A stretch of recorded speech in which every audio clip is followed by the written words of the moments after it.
Welcome to Pitch It To Me podcast, a show about the subjective past, present, and potential future of flesh and blood design.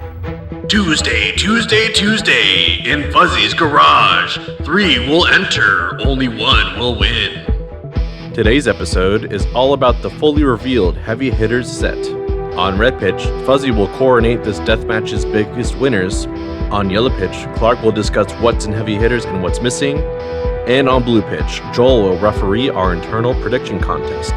You can find us across all socials such as TikTok and Instagram at Pitch It To Me Podcast.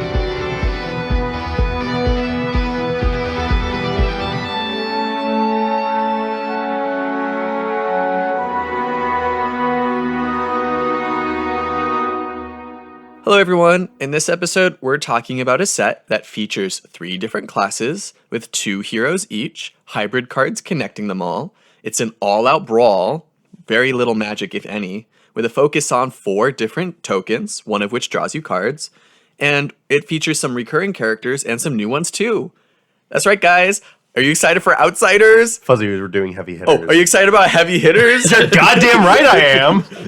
Also, as a note, listeners, Porky Workies is a widow sicky wiki, so if he sounds stuffy, it's because his Flintstone gummy wummies took a breaky wakey. Clark wrote that line for Joel. He said this, quote, in a Joel voice, so I'm assuming that's just my voice. That's you. That's what you sound like.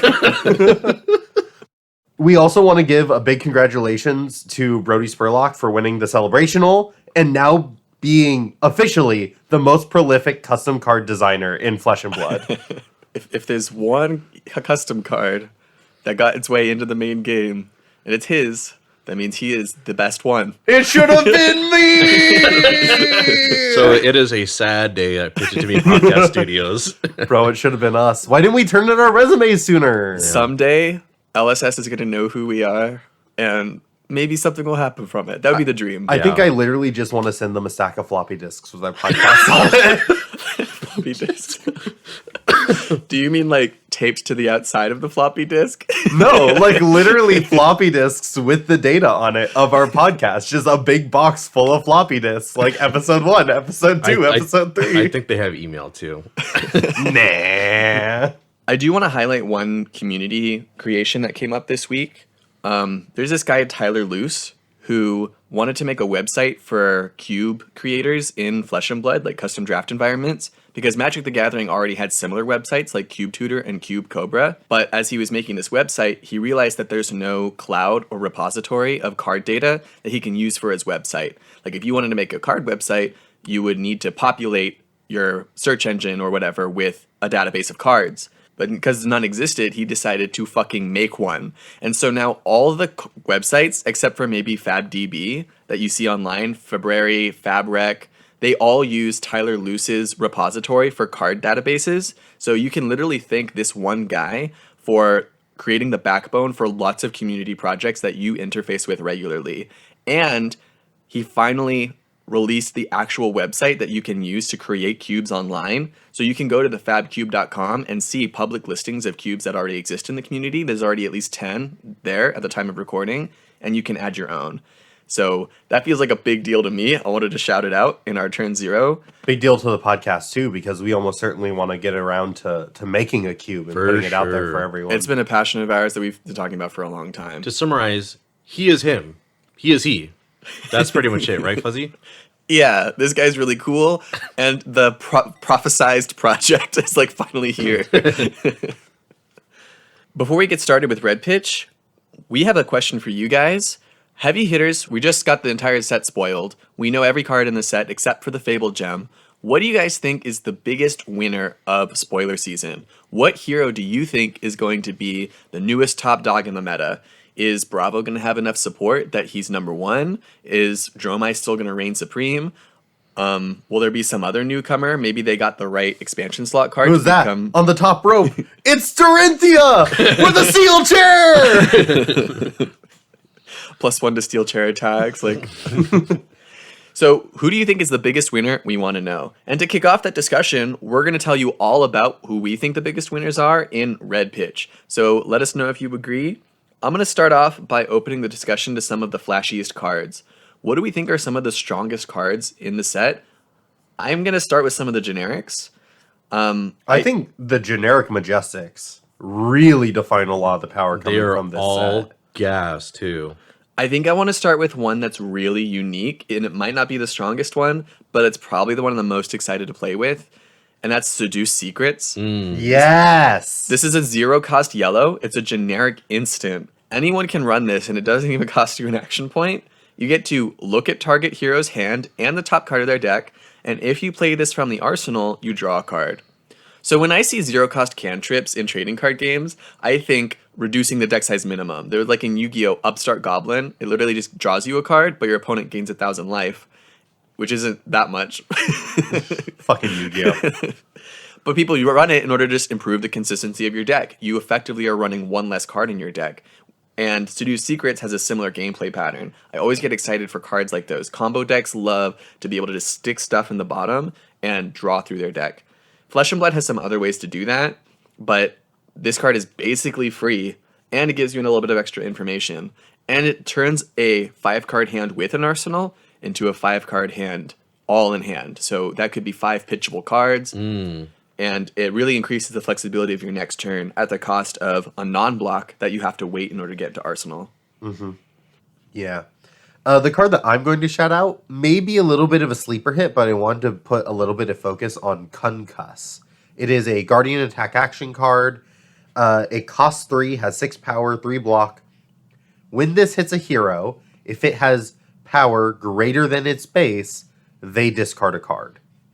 Now, on first glance, that isn't the biggest deal. I mean, how really are we going to pump its power?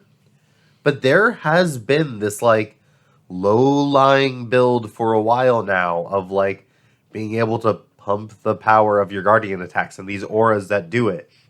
A few of them got printed, like Big Bop and Bigger Than Big in this set. But then there's also some from previous sets, including things like Ancestral Empowerment, where it also reduced the cost of your next attack. That, on top of things like Seismic Surge, could mean that your Concuss could be coming in as a 1 for 10 or 11 that Bravo can then give Dominate to. Or Betsy can... Well, Betsy wouldn't give it Overpower, but... That's really good. That's really good. Now, admittedly, that's a lot of setup. Sure. Because Ancestral Empowerment... that's an Ancestral Empowerment plus a Seismic Surge. Is that what it's called? No, So- Earth Lore Empowerment. Earth Lore Empowerment, thank you.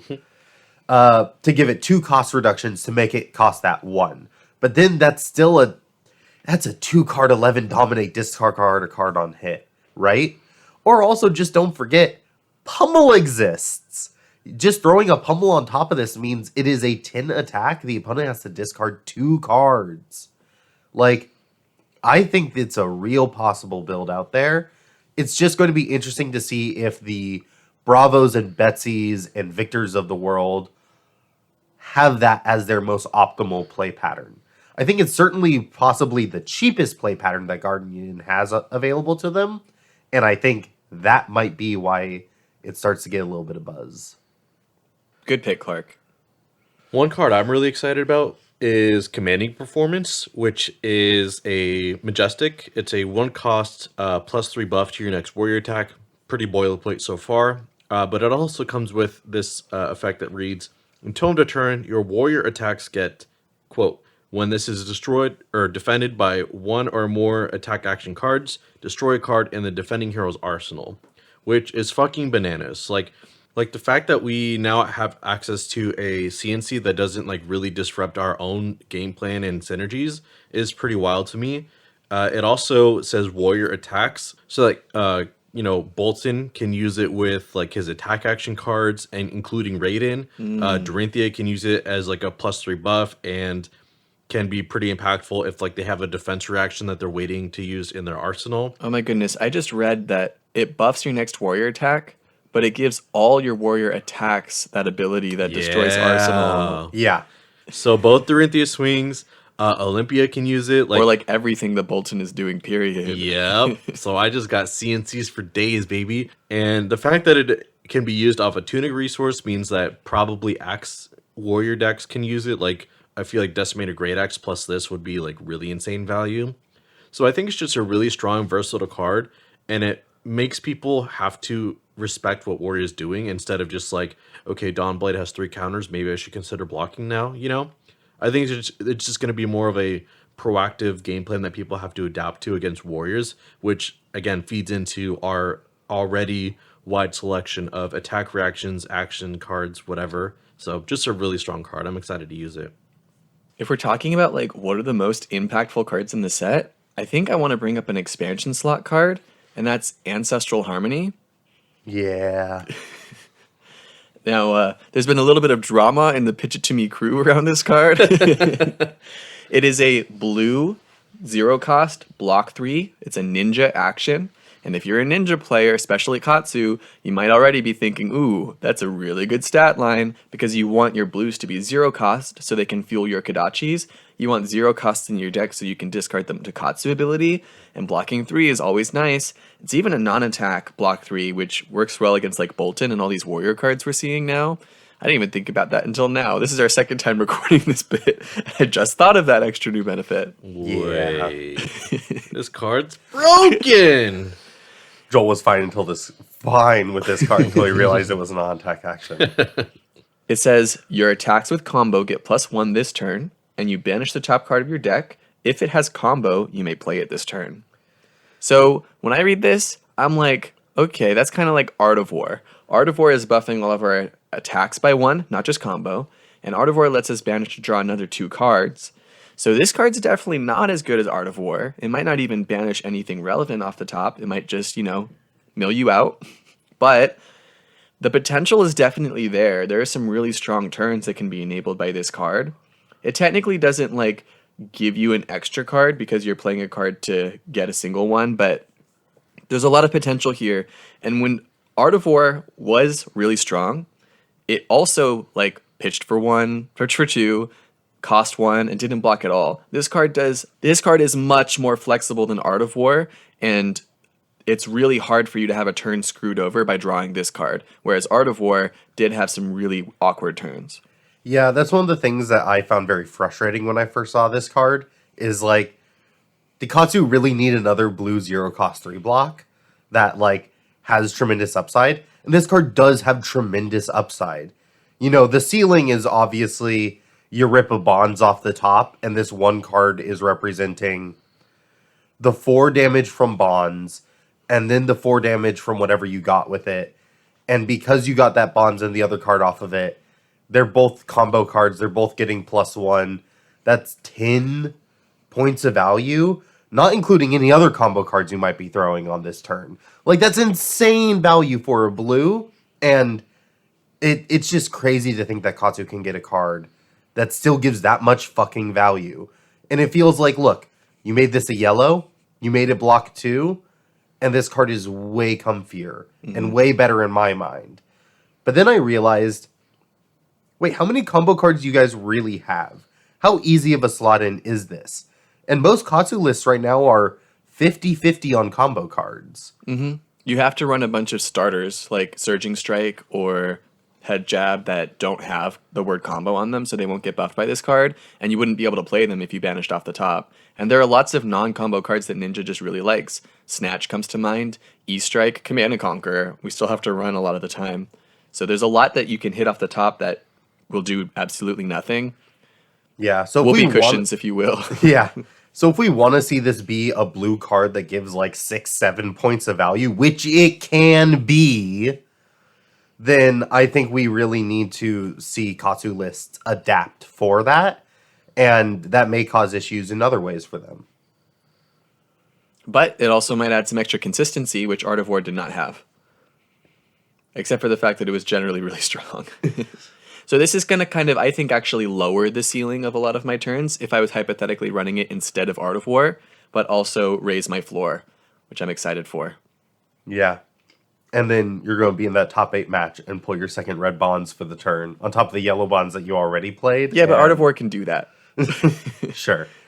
Sure, Fuzzy. Maybe I will just run this and Art of War. Yeah, maybe. So now I want to ask you guys, what classes and their heroes got the biggest buff in this set, which ones are making the biggest leap, maybe from bottom tier to top tier. Maybe they went from top tier to S tier.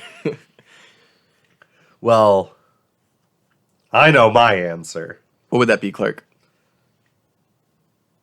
I'm looking at Joel to give him a chance to take it, because I think this is your stage, man. I think Warriors got the biggest buff. I actually disagree. So I'll let No! I'll let you do your thing, and then I'll go into my Really? answer. Yeah. Because I feel like Guardian is getting a lot of the same things that they've already been trying to do with good go again, decent attack reactions, more interesting sources of go again with a lot of these agility tokens. You're talking about Warrior?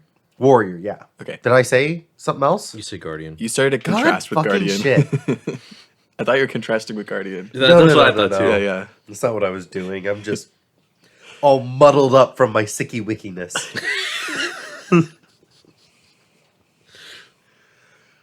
But I think that a lot of Warrior decks were running subpar cards because it was all they had to let them do what they wanted to do. So think like Yellow Blade Runner.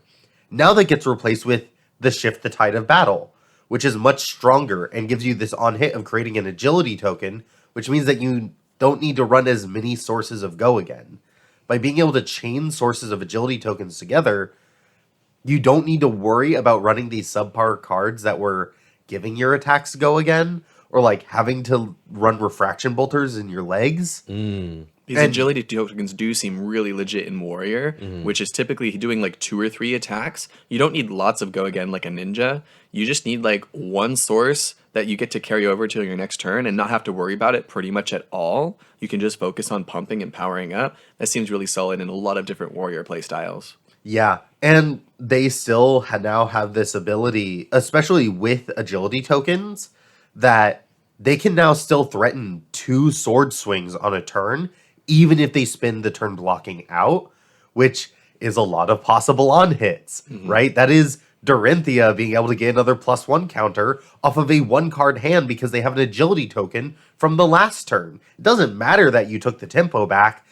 By simply having that agility token, they can still threaten that. That's so annoying. I didn't think about that. But Joel, you don't think it's Warrior? No, I actually think it's Reinar. Wow. Reinar specifically. I get it.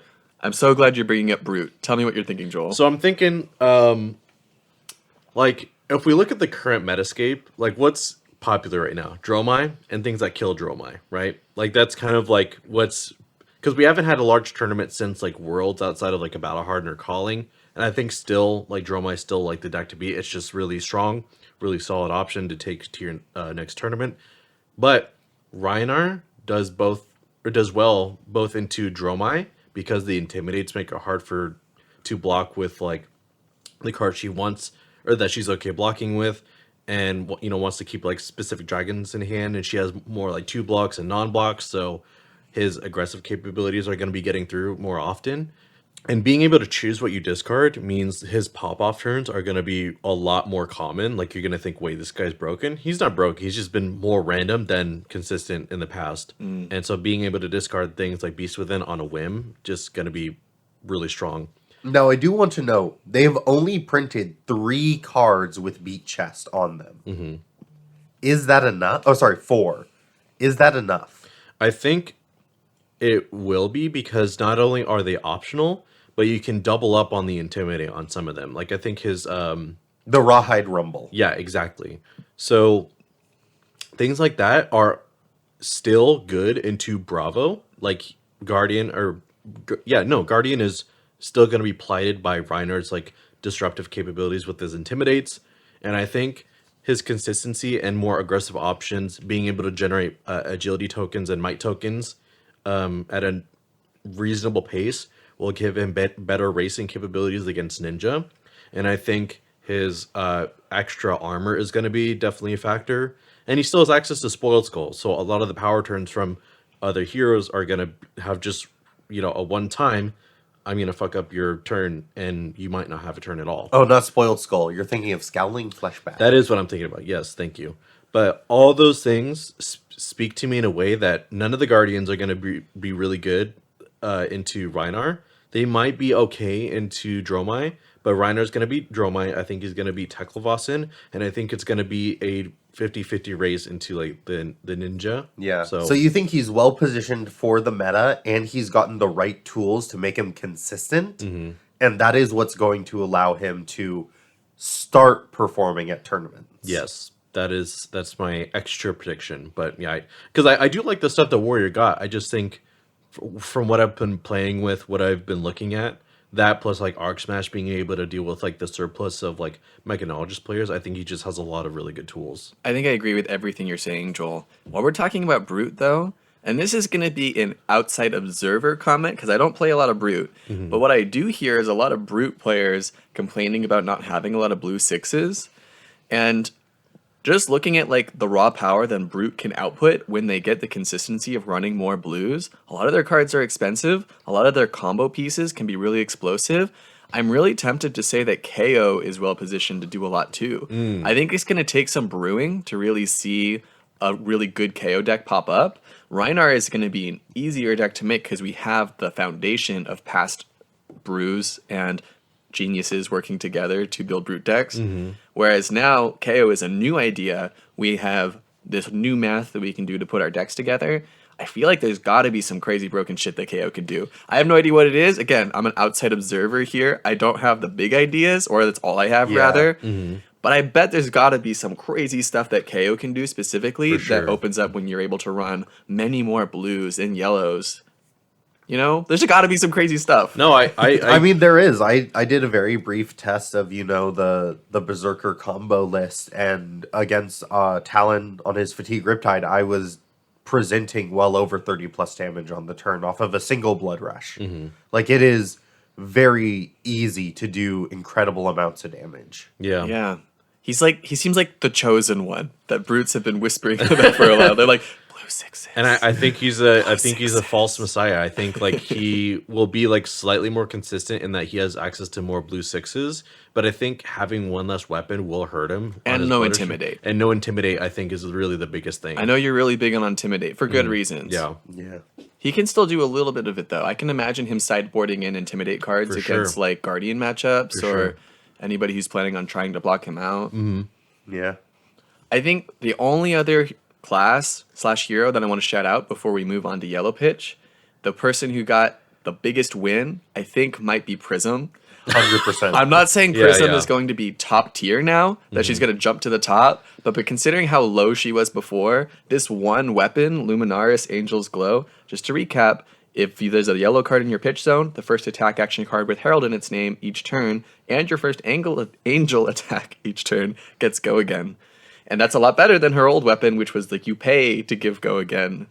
Or they were running, realistically, Iris of Reality. Yeah, I just Prism went from Prism went from a non-conversation in the meta to a conversation in the meta. That is 100% the biggest jump. She is the looming presence that I'm just not excited about once Dromai leaves the format. It really is just Spectra, I think. I don't think she's going to be top tier. We've talked about her and what this weapon did enough. Like, I think I brought it up in an Arsenal Zone in a previous episode. But, like, so I don't want to spend too much time talking about this Prism, but she's going to be a lot fairer, but it's just like, God, we're going to have to deal with Dark Lake Sentinel again. It makes a fucking difference. And the Angels are, like, not fun to play against. Like, they're still good. They're not bad by any means. It's a bit clunkier than, like, her original playstyle, but yeah, I'm definitely... She could be that middle tier, yet relatively popular hero that you pair up against, and you're like, You're like, fuck, where's my timestamps? Oh no, I left them at home! So, with that, let's move on to Yellow Pitch. Clark, there's some things that have gotten your eye about what we've seen in the set so far. What have you been noticing? Yeah, so I wanted to talk a little bit about how LSS has designed the set. That's something that we like talking about here when we talk about the new sets, is not just like this card and the design of that card, but really, how did they design the set itself? The first thing I want to talk about, hey, where are all the D reacts? Hey, LSS, you put in all these attack reactions. There's lunging press. There's all these warrior. The worst one out of the set is the one you signed. Sorry, caught me off guard. There's all these other warrior attack reactions. Hey, LSS, where the fuck are my defense reactions? Where's my ability to deal with these cards? Because if you think about it, like, how do you respond to an attack reaction? With a defense reaction. No, you do the look at your hand, look at your arsenal, you kind of fiddle with them. You look at your armor, like, You burn another 3 fucking minutes. yeah, no blocks. No reactions. No reactions. Because there are no reactions. There are a couple of instances that function like D-reacts that block for, like, they prevent, like, 2 damage. Yeah. Yes, there is also Reinforce the Line. Yeah. Very interesting card in this set. And I think high pick priority in Limited. Because it is going to add +4 to any blocking attack action card. That's going to help you get over. It's going to help you block overpower. It's going to help you win those wagers. And I think it's going to help you deal with these attack reactions. Because when Warrior blocks 9, wins the Vigor token, and then swings for 2 and goes, do I have it? Do I have +5? Oh my! I'm just realizing you get the tokens if they lose the clash or if Yeah. they lose the wager. Yeah. Oh, That's what makes Warrior so sick that's and limited. crazy. Wait, you're right. No wonder you're upset about that. Okay, that makes more sense. I do think it's great design, too. Like, Yeah. if you're worried about, as a designer, if you're worried about defense reactions being too free, you know, like a complete shutdown of these wager effects, Reinforce the Line is like, okay, but you also have to give up an attack reaction from hand. You can block really well with these 2 cards, not this one card, not just 0 for 4, 0 for 4, but a little bit of a commitment, but you still get the nice blowout that comes from an instant speed defensive card. Yes. And it's a really sick reprint. This card hasn't been around since Crucible of War. Yeah, it's been getting up there in cost. The supply of this card simply isn't there to meet the demand that LSS wants it to have. So Yeah, it's really awesome that they're reprinting it. Sick Yeah. reprint. But still, why didn't they reprint D-Reacts? I think it's because the gold standard of defense reactions that they printed way back when is too strong. I don't think they feel comfortable reprinting Fate Foreseen and Sink Below in modern day sets. I think the 0 for 4 with the additional effect on a blocking card is just too strong, and they don't want to print it again. Yeah, and I agree with you because you see already the evidence in this set alone, like the block cards that blocked for 4 or 3 plus an additional value elsewhere. The And additional value is on something conditional.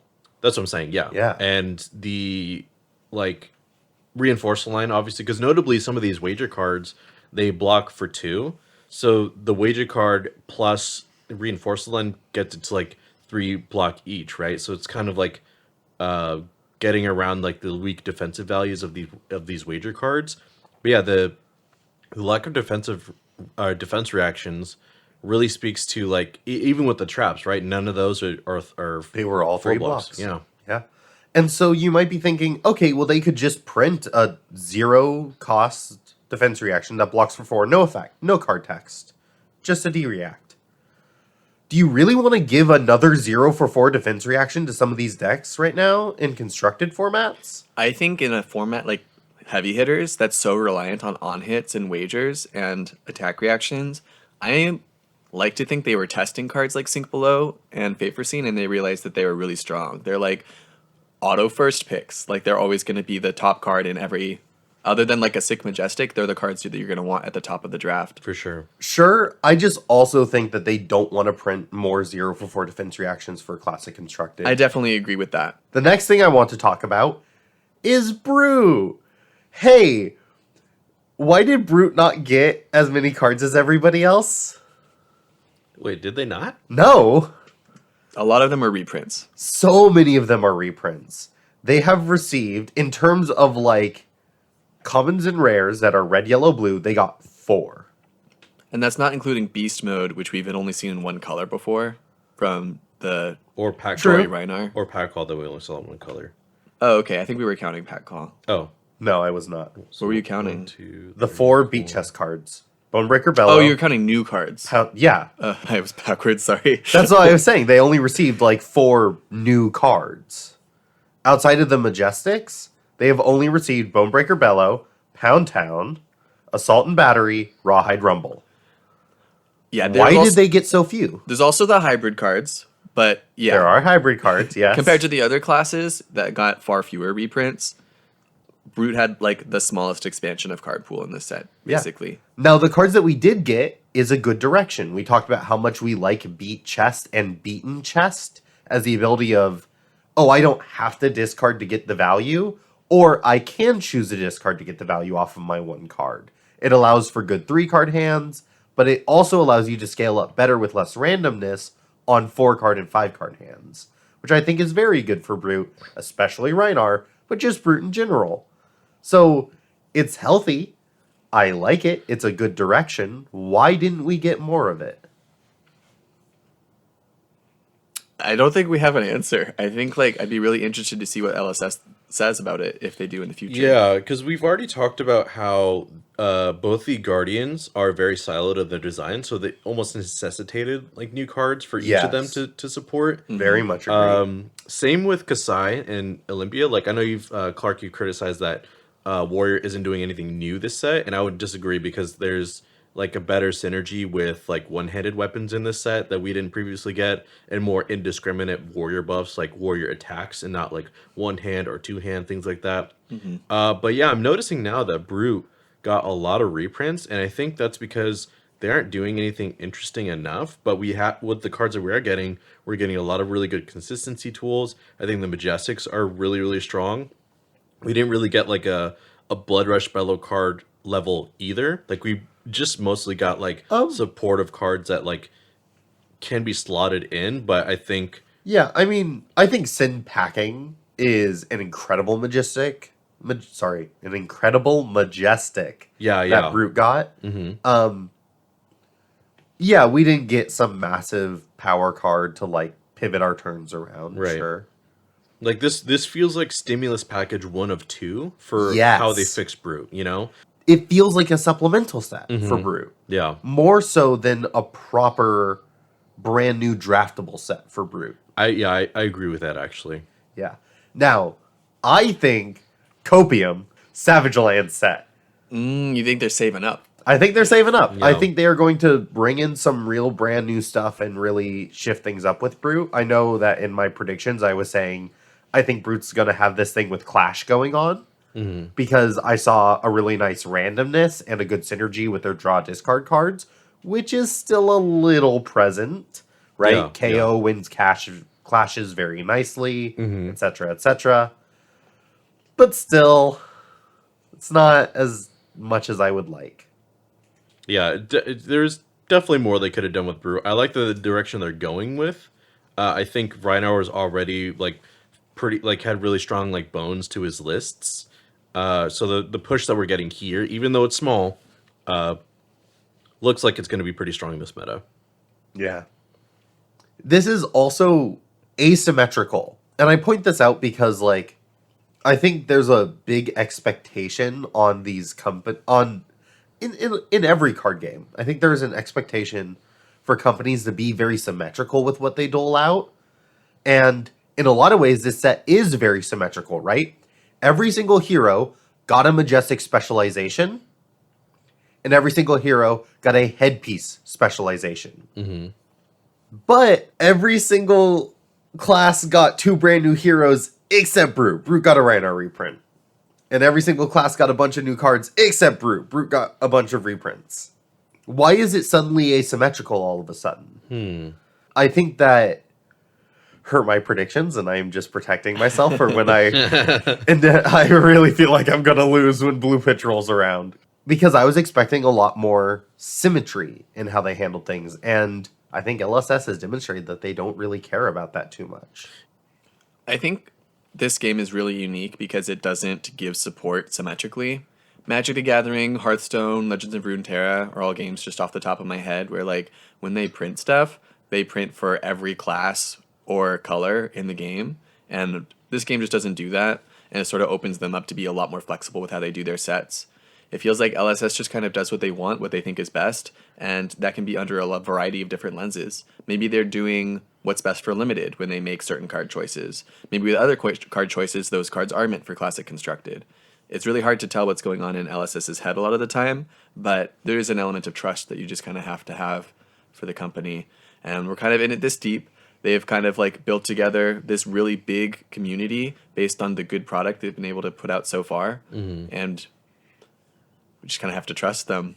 I don't think that's quite the answer that you were really hoping for, Clark, but that's what I think. No, I think it's a wonderful answer. I think it is saying, look, there are people who are stewards of this game, and you can assume the worst, or you can assume what's reasonable, right? I think it's Occam's razor is like, just what's the easiest answer? Go with that. Do you think that LSS hates brutes and they want to destroy the class and keep it down forever? Or do you think that they're working on it? Yeah. And they just don't have it ready yet, or they want to save it for later, or they're still working out exactly what it wants to look like. And hey, I love pattern recognition as much as the next guy, but you can't let pattern recognition dictate like how you feel about the set list all the time. That must be what is so fun about being like a developer in this space is like when you release something, like where does the public like point their eyes or their attention to, and how are you going to blow their fucking minds in the next couple of sets? That's what I'm really excited for, right? Because I like what Brute came out with this set, but I have to believe that they're going to keep, our girl Levi in mind. I think Rhino's going to get a bit more love. I think Hale's going to carve out a little bit more than just being like this savage brute that like is beyond insanity, And I think they're also going to bring something brand new to the class. And we're just kind of waiting to find that. Yeah. Last thing I want to mention about this set and what I found was super interesting. God damn, there's a lot of equipment. God damn, there's a lot of clothes in here. The fuck? There are 29 pieces of draftable equipment in this set. Oh, that does not include legendaries. It does not include tokens. That's a lot. That is 11 more than Outsiders. Does that include like the rare weapons? Yes. Dang. That's something pretty cool that I liked about this set. We've never really seen draftable weapons before. Like It there's is very token cool. weapons and draftable weapons. What I think we did see it in like Monarch when they still had like majestic weapons. And Outsiders obviously had some like daggers or whatever. But I do like it, especially in like this arena landscape. Like I remember playing this like PS2 game called Shadow of Rome, where like you start out in the arena and there's like weapons that you can like go for like that are already on the battlefield. So it reminds me of that. Like there's a risk of like, okay, I can either go for this weapon or I can like go further into the arena and look for a better one. So in this case, it'd be like, okay, I can forego this weapon, but maybe I have to use a token later on. So I might as well get this one. So there's some interesting complexities there. But I also want to mention 11 more than Outsiders, only 7 less than Bright Lights. Bright Lights was a set that some people felt like was exemplified by how much equipment it had in it. So much so that most of the equipment cards were action equipment cards that went into your deck. Oh, is that including all the Evos? That's all the Evos. Yeah, I feel like that's a really weird comparison. I feel like the Outsiders comparison is a lot better because, for one, it's the same kind of structure with like hybrid cards and 3 classes, and also like they're true equipment cards that sit outside your deck at the beginning of the field, and you get to start with them from the get-go. I still think, if anything, that makes the Bright Lights comparison even more interesting because Bright Lights was like, yeah, we can run a ton of equipment because at least they're going into your deck. Yeah. But not here. Oh, yeah, that's a good point because now everyone's going to have like a full suite, right? Everyone can end up with a full suite, but you really have to think, is this the leg piece I want in pack 1? Yeah, so you guys are talking about the context of limited, right? Yeah. So like, again, like with like Outsiders, there was 1 dedicated equipment slot in the pack, right? Which I do wonder if they're going to be either like 2 dedicated equipment slots, or maybe it will be more like Bright Lights where like there's a string of 3 or 4 cards that can have kind of any number of Evos. Yeah. Outside of the majestic or rare slot. Because it might be like any rare could be one of those rare weapons or headpieces, and there's a dedicated common equipment slot. So it's like 1 or 2 equipment instead of just 1. Yeah. But similar to how Bright Lights worked, Fatigue, I think, has the risk of being really strong because of this. Because of equipment? Yeah. Because if people are so concerned with getting equipment, that means their deck sizes are going to be smaller, which means it's going to be a lot easier to fatigue them out, especially because this set has a lot more 3-for-7s, baby. I think it's going to be a lot harder to fatigue in a set with multiple classes because you're still going to be trying to look for those 30th cards, period. And they all have sweet weapons, too. That's true. It's pretty hard to do it with a weapon. Sure. But I think it's definitely something to keep our eyes on, just how much equipment they decide to put in this set. It's definitely a choice. It's a choice. I think it does have one great piece of impact on deck building in Commoner. So Commoner, I think for a very long time has struggled just not having the card pool to make interesting choices in this deck building. But now there are some interesting choices. I think these headpiece specializations are obviously a big power creep in the Commoner format. But I think that even a lot of the equipment pieces and weapons allow people to make interesting choices. Okay, you're running Rhinar and Commoner. Do you run 2 Mandible Claws? Do you run a Mandible Claw and a mini Meat Axe for the extra Intimidate? Or do you run a mini Meat Axe and a Ball Breaker for the ability to like do a weapon into weapon sort of thing with agility tokens? How do you end up constructing your deck to have these different interesting playstyles based on different weapon options and different equipment options that just wasn't there before, and honestly isn't even in Classic Constructed, because Classic Constructed has obvious power boosts. I'm gonna run my legendary equipment that can get me 5 points of value. No, I will not be running this cheaper equipment. Commoner is funny because it has things like Heart and Cross Strap. It used to have the arms piece that buffs all of your... Stubbies. It used to have stubby hammers, but they actually banned that one too. Probably for the better. Bro, these 15-cent equipment cards, they're fucking ruining my constructed formats. Yeah, I mean, in Commoner, Phi was probably the best deck. Listeners, you can't tell, but I just roll my eyes so fucking hard. I mean, it is Commoner. Like, I don't give a shit. But, I mean, I would play it if you guys Fuzzy's played trying it. to get us into it, man. You better start caring. I would play it if you guys played it, but, like, until it, like, becomes an actual format, like, that's, like, supported by, like, LGSs or, like, larger tournaments, like, I mean, that's cool. There's, like, more options. Yeah, I definitely agree with you that. I mean, there's always a gold or cold foil, like, side event at most big tournaments that I've seen around Commoner. For Commoner? Yeah. Oh, well. At Las Vegas Calling, at Nationals, there was a, I'm pretty sure there was a gold foil Commoner event. No. There's going to be one in LA too. Yeah. Dude, Commoner Maine. Calling her You right have to here. get first to get that gold foil. I'm getting That gold first, foil. dude. You just play Kadachi, right? I think Rhinar might be really good now. Dash is really good in Commoner. For the record, That's what Han should do at the Pro Tour LA. He should do that gold foil Commoner event. for the record, I think Clash is better, but I will invest in Commoner if there's large events for it. My only complaint with Clash is it's not real. I know that like It should be. LSS has the power to make it real, but until they do, They've I put can't take other it seriously. fan-made formats up, and they have not put Clash up. Like what? I don't recall, but I remember there being a website that was like, here are some other formats that people have talked about. Cube was there, Oh, okay. but this, like, Clash wasn't there. And I was like, Yikes. yikes. So that's all I have for Yellow Pitch. Do you guys want to bring anything else up, or do we want to move on to our predictions? I want to know who won the contest. Who's the top dog? Who had the best future sight?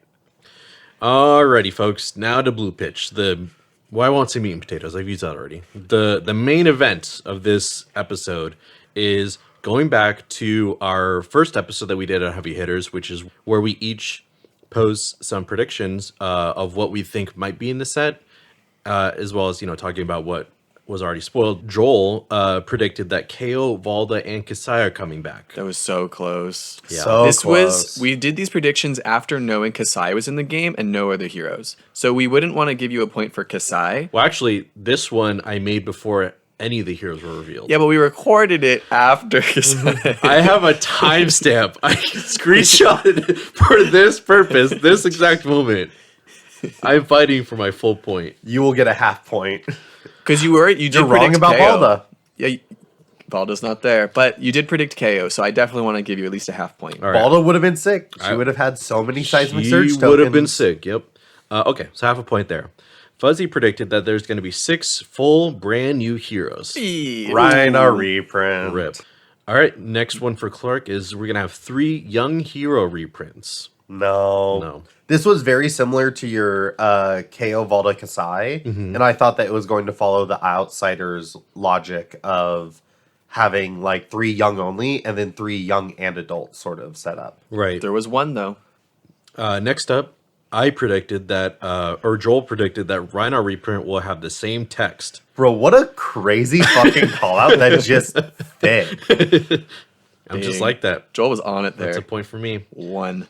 Fuzzy also predicted every hero will have at least 2 weapon options. Yes! That is correct. I know, I was kind of hoping they would be mostly like tokens, so that way when you sit down after you draft your deck, everybody has at least 2 options to go with. And like, my understanding is that there's 1 token for each class and a rare token that you can draft, a rare weapon that you can draft for each 2 class. rare weapons, I believe. 2 rare weapons? Yeah. Pretty sure. I think Guardian may only have 1. I'm really excited for it. That was a wish list more than a prediction, so I'm really happy to see it came true. Nice. Yeah. Clark also predicted that there'd be a Pummel reprint. No. Would have been sick. It would have been sick, I'm not going to lie. But there's no club, which people are very actually confused about. They really thought there was going to be a Betsy weapon.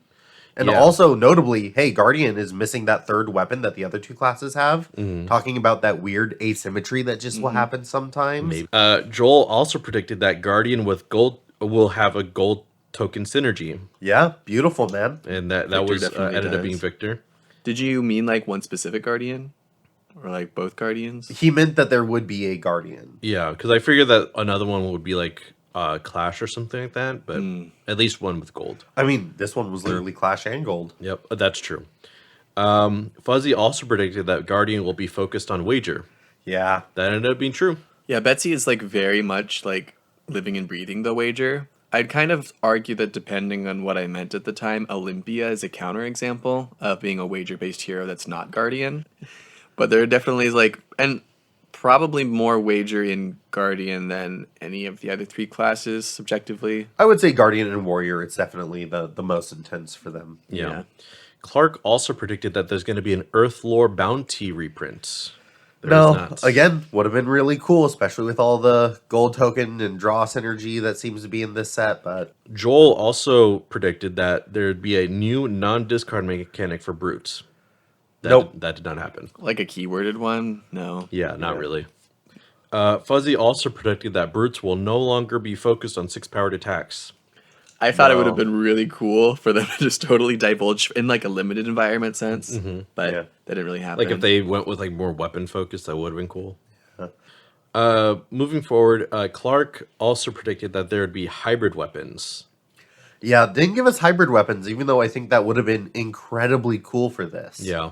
They did that for armor, didn't do it for weapons. You know what would have been cool too is like if you had the same weapon, but they had different bonuses based on who wielded it. Now, notably along with that, I'm going to try to fight for my first bit of points here.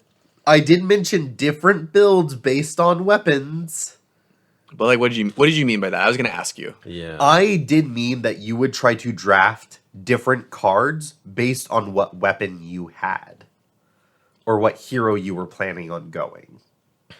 That sounds like the default for most sets when you phrase it like that. No, I would argue not. I would argue that for most sets, your weapon is just automatically kind of attached to the hero that you're going. Here, I thought there would be more flexibility, and there kind of is. My argument is like, consider in Guardian, if you really want to run Miller's Grindstone, you need to make sure that you have good clash targets in your deck. Sure. Even if you're doing Betsy and you're not running a lot of clash, like you still need to make sure that you have the clash to get the value out of that. Or I see like I see where you're going, but like if you have mini Medax, that's more of a reason to go Reinar. But if you just were able to pick up a ball breaker instead, maybe you're sticking with KO. yeah, I'm fighting for that point. I don't know if I agree with that. I see where you're going, but I think most heroes, It's pretty low impact. yeah, I think all of them could comfortable because like Guardian, you're gonna run big attacks anyways, so like that goes with Clash whether you run High Riser or Miller's Grindstone. Yeah. Yeah, I don't know about this one, but I like where you're going with that. If they went in a different direction with like some of the weapon text or some of the like hero text, maybe, but I don't know. Bro, my predictions are too good. LSS just letting me down. Next, Joel predicted that there would be a weapon that can usurp Mandible Claw. So if we look at the brute weapons, we have Mandible Claw itself, we have Mini Meat Axe, which is Mini Ravenous Meat Axe, and Ball Breaker, which gets +1 if you discarded a 6 or more this turn. Yeah. So I personally think nothing is going to make you not run Mandible Claws. There is something that will stop you from running 2 Mandible Claws. Mm-hmm. I think Ball Breaker and Mini Meat Axe are both very good options for Rhinar that can make you only want to run 1 Mandible Claw. Because Rhinar never really had that pattern of like claw attack. It was usually like claw attack is what I noticed on their Blood Rush turns. It did look a little different. And so maybe there's something there. I feel like when you're running those Blood Rush Bellow combos, you still probably want the go again on Mandible Claw more than you want the +1 on Ball Breaker or the draw discard on Meat Axe. I might be wrong. I can definitely see strategies where Mini Meat Axe is better than Mandible Claw, like if you're not planning on going wide or having really big power turns. But only the second one, right? Like you still always want at least 1 claw. So I'm willing to say like maybe half a point. For the record, I don't think I deserve half a point here. I think at the most you would run Mandible Claw with one of these weapons in tandem. Like I don't think anything would replace it. This was also before KO was revealed, so there was no reason for us to expect Mandible Claw would even be in this set. Yeah. So I think we got supplements, but I don't think we got any replacements. Fair. So Clark predicted that the Clash will be the new mechanic for brutes. Now, there's like Clash on the cards, and you've posited before that KO is going to do better than Rhinar in Clashes. But He's going to do better than a lot of heroes in Clashes. yeah, because that +1 will be pretty valuable. So I don't think it's a new mechanic for Brute, but I think KO specifically will be able to make use of Clash. I'm willing to He's give very half a good point. at Clash implicitly, but like there is a hero that has a lot of Clash support explicitly, and that's a Guardian, Victor Goldmane. So it's not as if any of the brutes are the Clash hero if we had to pick one.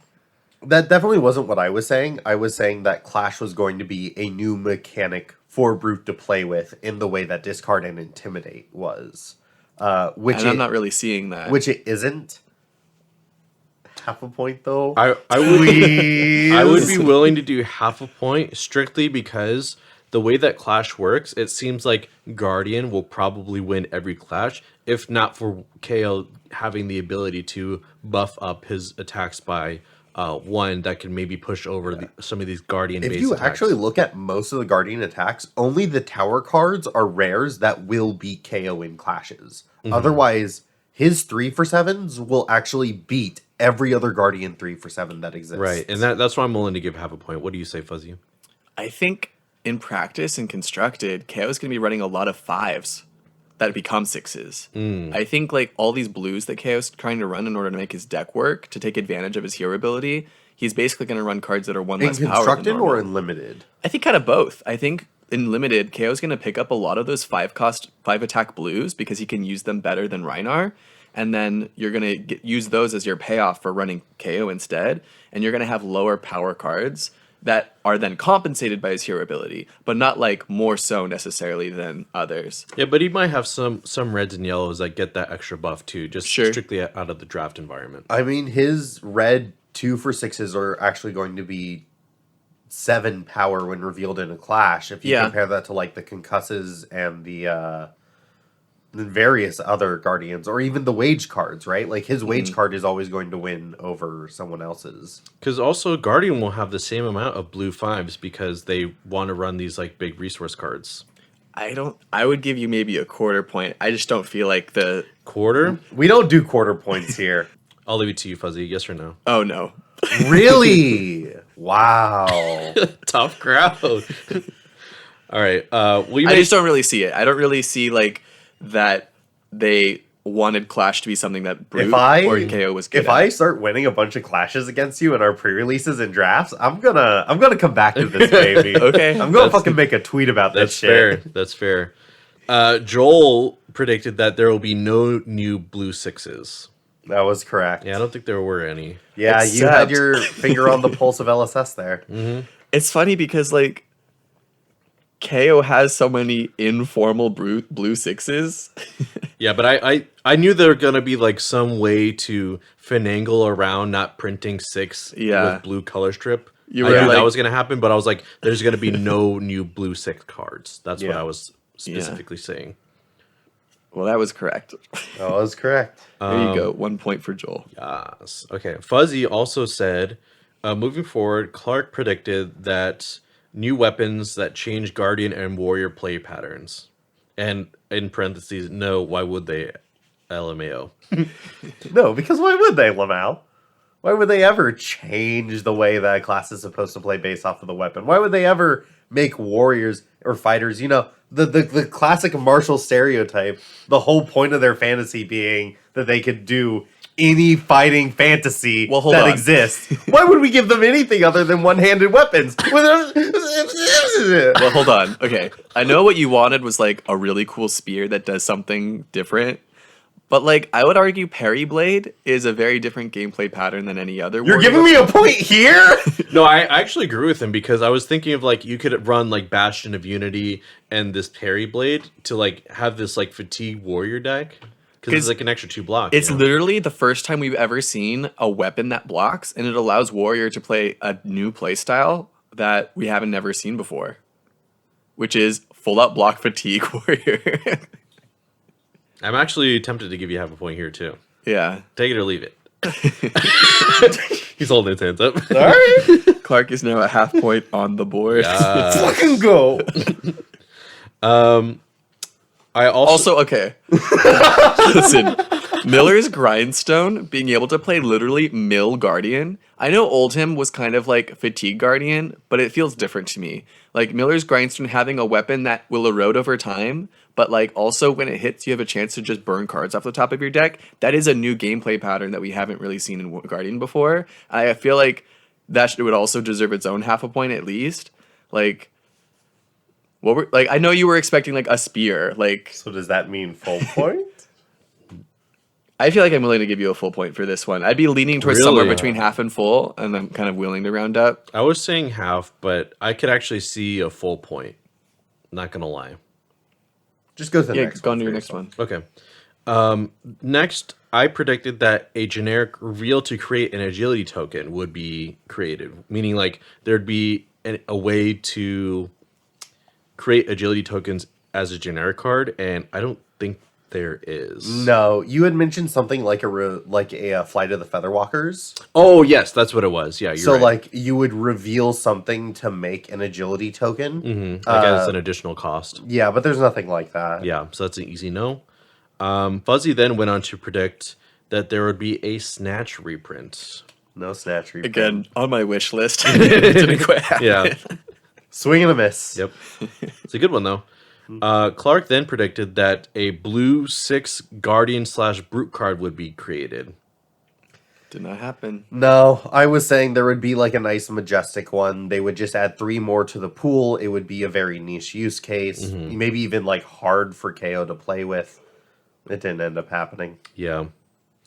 All right, moving forward, Joel went on to predict Mandible Claw would go to KO as Sledge of Anvilheim would go to Velda, and, following the same cycle as Centauri Saber to Kasai. That way, Mandible Claw has a home in CC, therefore would get banned if KO or this new KO would LL in the CC format. Yeah, which did definitely happen. I'm completely willing to say half a point here. Both the Centauri Saber and the Mandible Claw have found their homes as signature weapons for KO and Kasai, respectively. Yeah, but only half a point because you didn't get the Sledge of Anvilheim. Right, yeah. Valda. This was on the back of the same prediction that Valda, KO, and Kasai would all come back in their adult forms. Clark went on to predict that there would be limited cards for UPF. No. At this time, we knew that there was the cycle of common equipment that cared about the amount of opposing players with higher life than you. Actually, you get a point. Why? Did you see the Wizard expansion slot card? That doesn't count. It's for Does you- it? It says It's he each- said limited cards for UPF, and that's not in limited. It's just Yeah. an expansion slot. Wait, what do you mean limited cards? Like In draft. draftable. I would have thought that was low hanging fruit, but I guess they didn't print any more other than those armors. Yeah. Yeah. I mean, I was leaning towards a full point, but now maybe half a point. What do you think, Fuzzy? For the expansion He said slot card? specifically limited cards. That's fair. Yeah. Just thought I'd, Sorry, Clark. No, you're pulling for me, buddy. I Yeah. appreciate it. Joel went on to predict that there would be a Levia leg piece for action points, similar to how Beaten Trackers had the upgraded version of Skazkin Leathers. I thought that Hooves of the Shadow Beast would get its own version, and we did not see that. So that was my last prediction. Fuzzy's last prediction was that there would be an Evo with AB in the expansion slot.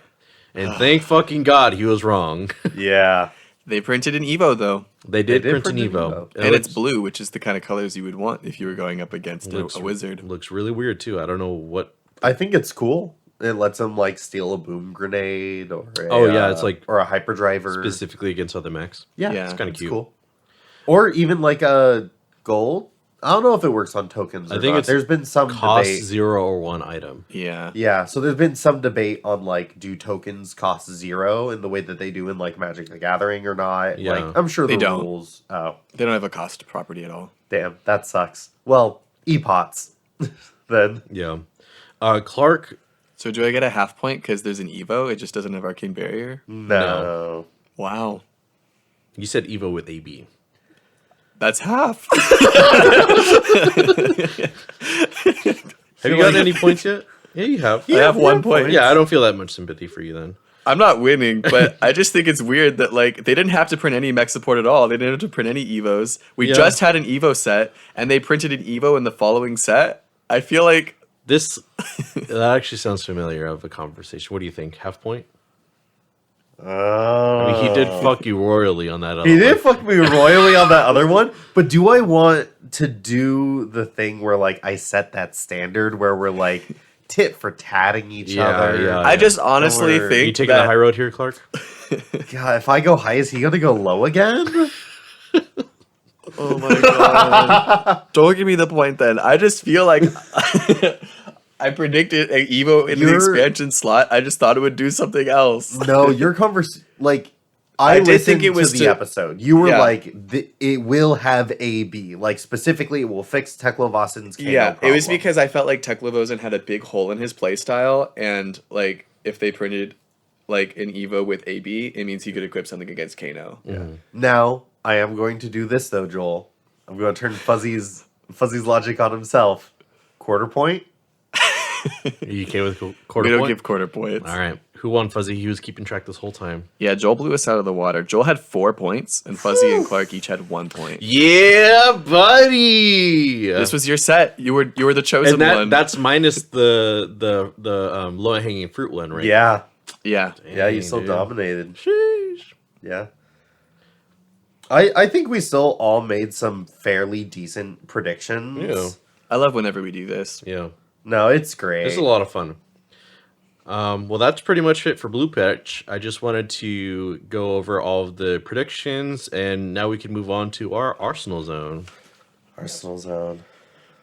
Normally, our Arsenal Zone is where we shout out a card in the game that we've been thinking about. We're going to keep things focused on spoiler season today, and we're each going to give a specific card that we're just really thinking about. Not necessarily a high impactful card like we talked about before, but just like a card that caught our eye.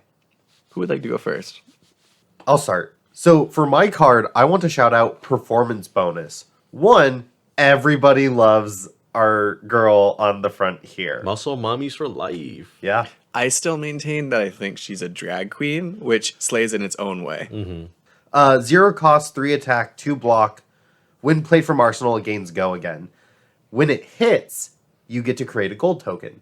I think this card is really interesting. The red version, I think, is super cool for Dromai. The ability to create another gold token to create more ash later, I think, is a very interesting effect. I also think that it's really, I don't know, I think it's just nice, right? It could even replace Ravenous Rabble. If you put it in Arsenal, it's a 0 for 3 with go again. It can't get popped, and then you can continue with your dragons afterwards. It's a nice 1-card hand when parked in your Arsenal. It has a meaningful on-hit, so you can get a card out of your opponent, and then based on their density of poppers, like, that could make blocking really awkward for them. Oh, yeah. I think gold tokens are less strong in Dromai halfway through the game. Part of the reason that they use the gold token is to be able to dump resources on turn 0 without actually attacking. And Tome of Imperial Flame gives them a lot of ash later anyway. But I definitely like the idea. There's a lot of ways that this card can be used in interesting ways. And it's probably worth testing in Dromai. Yeah. And I like how Invictor lets you draw a card. Yeah. And the yellow version is a secret sneaky pick in Benji. If you are running this in Benji, you could do like kind of a cash-in Benji list where you can like play cash-in, attack and hit with performance bonus for free because it's 2 power. They can't stop it. Make another gold, play another cash-in. Like, crazy. Cringe is what it is. The wrong C word. Yeah. So for my card, which just gets cooler by the minute that I'm looking at it, is a Agile Windup. It's the new hybrid card, Brute and Warrior attack action. It's at red, it's like 3 for 7, 2 block. And the reason why I like it is for 3 reasons. The first being, look at this fucking art. It looks like, actually no, 4 reasons. So looking at the art, it looks like this behemoth of a monster fit for like, I remember like the movie Clash of Titans where you're like, literally fighting like the Kraken or whatever. It's just this massive monster. It's a really cool art. And this warrior is going to like go, and fight it. Also, there's a fucking spear in the art, but not in the set, which upsets me a little bit. Give us spears! Give us spears, man. And then the ability is, as an instant, you can discard this and to create an agility token. And agility tokens, I think, are going to open up a lot of really interesting playstyles for both warrior and brute. So I'm really excited to see how I can implement these at the blue, yellow, or red, whatever I can fit into my deck.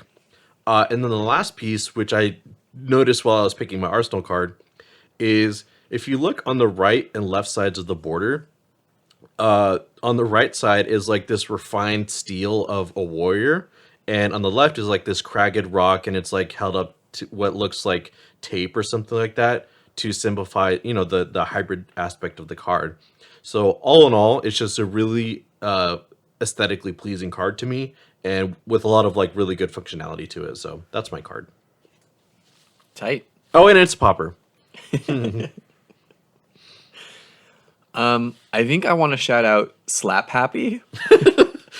There's a lot of really weird facial expressions going on in a lot of these cards in this set, and I kind of love it.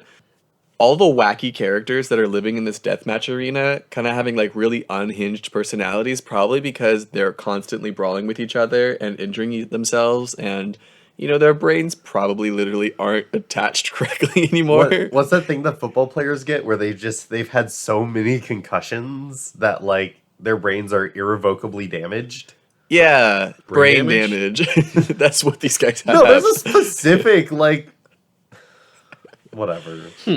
I feel like the slap happy guy, like literally he's slap happy. I've never heard that phrase before in my life, but I imagine it means that like you got hit so hard that you're just like so messed up, but you're like enjoying it. And it's got some flavor text. You want to read that for us in your most slap happy voice, Fuzzy? Oh, you've gone and done it now, ain't ya? Got a leg head all sloshed and itching for a brawl. That was Fuzzy as reading for the role of Brewmaster Marv. Oh my god. Mechanically, it's a 0 cost instant for Guardian and Warrior, where the next time you would be dealt damage, you prevent 2 of it. And if you do create a vigor token, which is a lot of value, that's 3 points off of an instant. And that prevention effect could like be the difference between you blocking a wager or not. So it has a really strong effect. So when you see Slap Happy get played against you, you're going to be like, not the Slap Happy. That's really cool because if you think about it, you just need to plan your turn as if you're going to pitch Slap Happy, and then you are. When you play it, you get the one resource as a vigor token. That's kind of interesting because it is color locked at red. Yeah. Yeah. That's my shout out. Lots of cards that are just kind of weird in the set. Like that one. Very cool. I also like Vigor Girth. If I could shout out 2 cards, I would shout out Vigor Hey, Girth. whoa. 2 cards and 1 arsenal? We don't do that anymore. All right, everyone. I hope you enjoyed this episode. Let us know in the comments or on our Discord, what do you think is the biggest winner of the set? Who's comes out on top? Thank you guys so much for listening. Bye-bye. Toodles.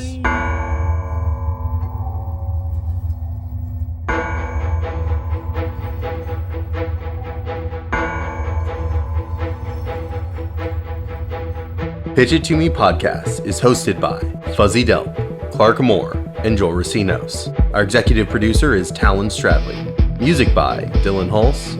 Logo by Han V. And sound mixing by Christopher Moore. Last but not least, we'd like to thank you, the listener. Thank you for tuning in. Please give us a follow on your favorite social media platform at Pitch It To Me podcast.